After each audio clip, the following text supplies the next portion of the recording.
je vais vous lire l'histoire Le Gros Navet. Bienvenue au pays des histoires.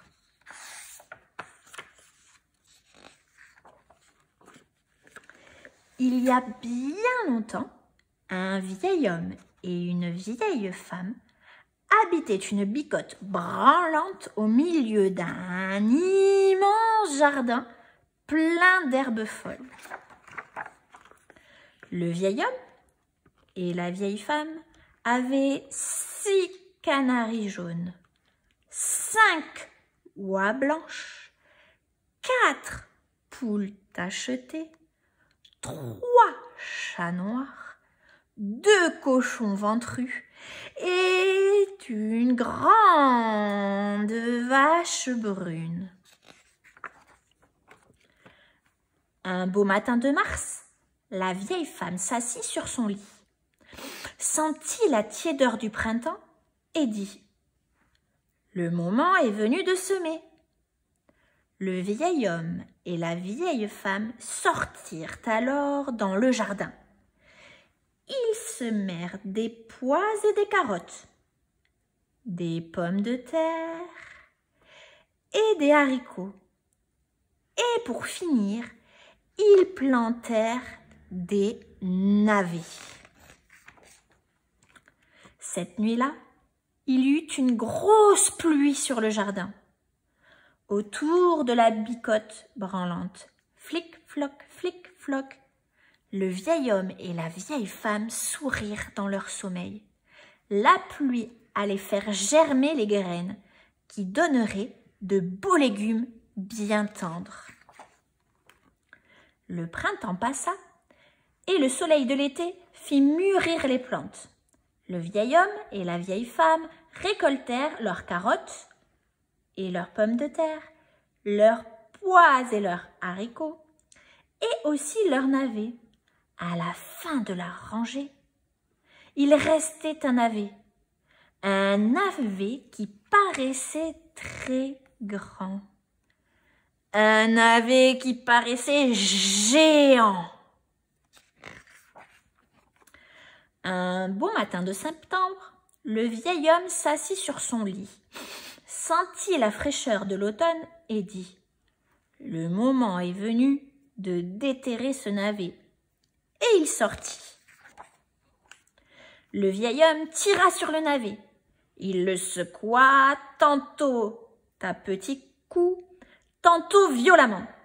Il s'arc-bouta de toutes ses forces, mais le navet ne bougeait pas. Alors, le vieil homme s'en alla chercher la vieille femme. La vieille femme passa ses bras autour de la taille du vieil homme. Ils se mirent ensemble pour tirer sur le navet. Ils le secouèrent, tantôt à petits coups, tantôt violemment. Ils s'arc-boutèrent de toute leur force, mais le navet ne bougeait toujours pas. Alors, la vieille femme s'en alla chercher la grande vache brune. Le vieil homme, la vieille femme et la grande vache brune tirèrent sur le navet. Ils le secouèrent, tantôt à petits coups, tantôt violemment. Ils s'arc-boutèrent de toute leur force, mais le navet ne bougeait toujours pas. Alors, le vieil homme s'essuya le front et s'en alla chercher les 2 cochons ventrus. Le vieil homme, la vieille femme, la grande vache brune et les 2 cochons ventrus tirèrent sur le navet. Ils le secouèrent, tantôt à petits coups, tantôt violemment. Ils s'arc-boutèrent de toute leur force, mais le navet ne bougeait toujours pas. Alors, la vieille femme se retroussa les manches et s'en alla chercher les 3 chats noirs. Le vieil homme, la vieille femme, la grande vache brune, les 2 cochons ventrus et les 3 chats noirs tirèrent sur le navet. Ils le secouèrent, tantôt à petits coups, tantôt violemment. Ils s'arc-boutèrent de toute leur force, mais le navet ne bougeait toujours pas. Alors l'un des chats agita la queue et s'en alla chercher les 4 poules tachetées. Le vieil homme, la vieille femme, la grande vache brune, les 2 cochons ventrus, les 3 chats noirs et les 4 poules tachetées tirèrent sur le navet. Ils le secouèrent, tantôt à petits coups, tantôt violemment.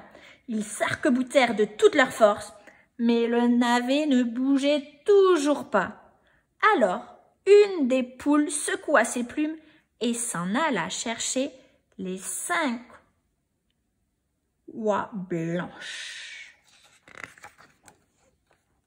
Le vieil homme, la vieille femme, la grande vache brune, les 2 cochons ventrus, les 3 chats noirs, les 4 poules tachetées et les 5 oies blanches tirèrent sur le navet.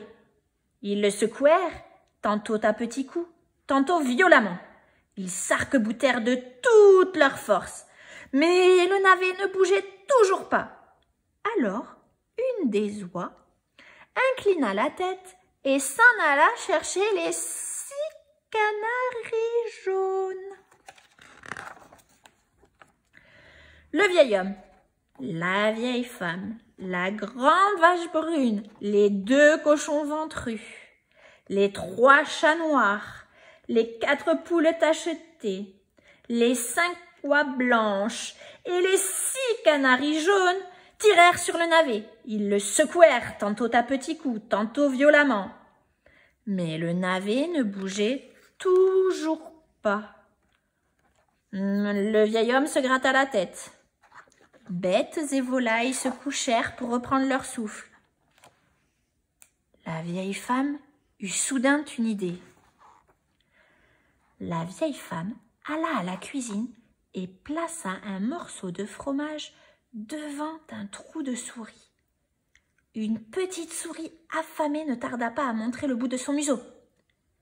La vieille femme s'en saisit et l'emporta au potager. Le vieil homme, la vieille femme, la grande vache brune, les 2 cochons ventrus, les 3 chats noirs, les 4 poules tachetées, les 5 oies blanches, les 6 canaris jaunes et la petite souris affamée tirèrent sur le navet. Ils le secouèrent, tantôt à petits coups, tantôt violemment. Ils s'arc-boutèrent de toute leur force. Pan! Le navet géant jaillit du sol et tous tombèrent à la renverse. Les canaris sur la souris, les oies sur les canaris, les poules sur les oies, les chats sur les poules, les cochons sur les chats, la vache sur les cochons, la vieille femme sur la vache et le vieil homme sur la vieille femme. Et toujours étendus par terre, ils éclatèrent de rire.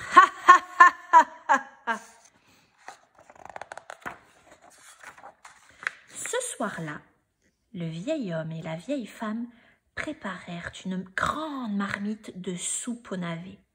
Chacun en mangea tant qu'il put. Et vous ne devinerez jamais, c'est la petite souris affamée qui en a mangé le plus. Cric-crac, mon histoire est dans le sac.